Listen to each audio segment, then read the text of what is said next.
Di tengah situasi politik yang rumit dan banyak masalah seperti kemiskinan, ketimpangan, dan rendahnya pendidikan, muncul sebuah pertanyaan besar. Langkah apa yang akan diambil oleh Presiden Prabowo Subianto, seorang pemimpin yang sudah lama berkiprah di panggung politik Indonesia? Masyarakat punya harapan besar, tetapi juga khawatir kalau janji-janji Prabowo hanya akan berakhir sebagai retorika politik semata. Berikut adalah beberapa prediksi langkah yang mungkin akan diambil Prabowo dalam menghadapi masalah-masalah di Indonesia. Yang pertama, Prabowo dekat dengan rakyat. Hal ini pencitraan ataukah kesungguhan?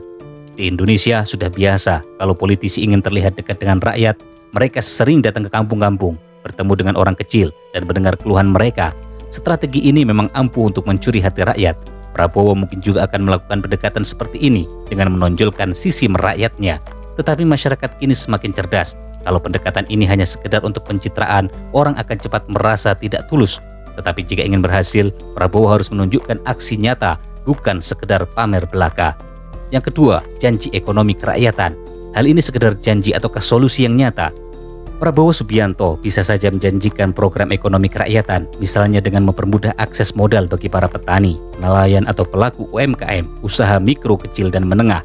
Dengan mendukung ekonomi kecil, Prabowo bisa menciptakan lebih banyak lapangan kerja dan mengangkat perekonomian rakyat kecil.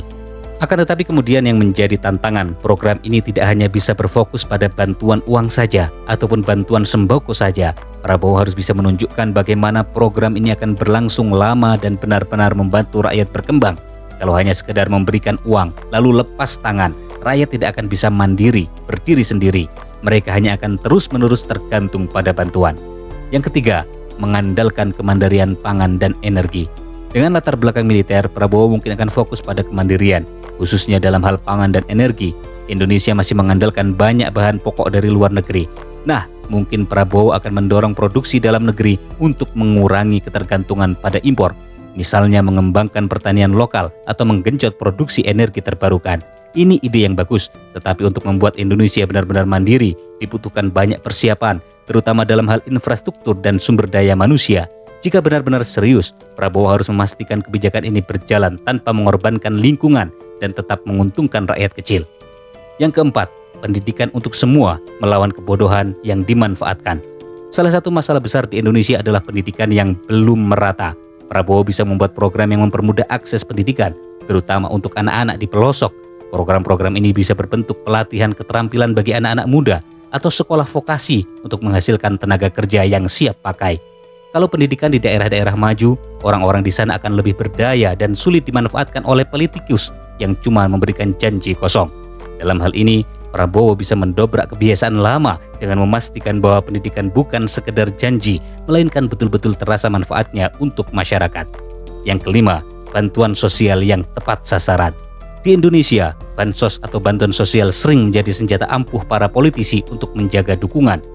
Prabowo mungkin akan mempertahankan program bansos ini, tetapi dengan janji memperbaiki sistem agar tepat sasaran dan transparan. Jika bantuan yang diberikan tepat sasaran dan terukur, rakyat bisa merasa lebih percaya bahwa bantuan ini memang untuk mereka, bukan sekedar alat politik perekrut suara. Namun Prabowo harus berhati-hati, kalau masyarakat terlalu bergantung pada bantuan, mereka tidak akan berkembang. Jadi bansos ini sebaiknya diiringi dengan program pemberdayaan yang membantu masyarakat keluar dari ketergantungan. Yang keenam, sikap anti-oligarki, lawan para elit atau hanya omong kosong.